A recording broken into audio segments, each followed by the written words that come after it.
Bonjour à tous.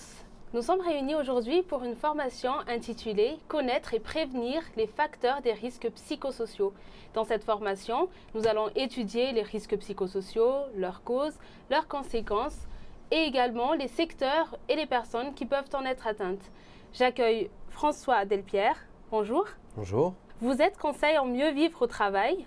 Donc, première question, pouvez-vous nous décrire les risques psychosociaux ?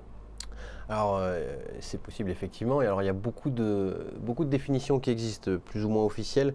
On a l'OMS qui, effectivement, lui, parle de qualité de vie au travail. On a aussi l'INSEE qui a rendu un rapport qui le définit. Si on devait synthétiser aujourd'hui, c'est toute atteinte à l'intégrité physique et à la santé mentale des salariés au sein de leur entreprise. Aujourd'hui, le plus connu des risques psychosociaux, c'est le stress. En tout cas, c'est celui qui est le plus médiatisé, celui dont on parle le plus facilement. D'ailleurs, c'est intégré dans le langage usuel au quotidien. Mais ce n'est pas le seul. C'est-à-dire qu'on peut avoir des notions de harcèlement, par exemple, d'épuisement professionnel. On parle souvent du burn-out ou depuis peu du bore-out. La violence au travail rentre aussi dans les risques psychosociaux.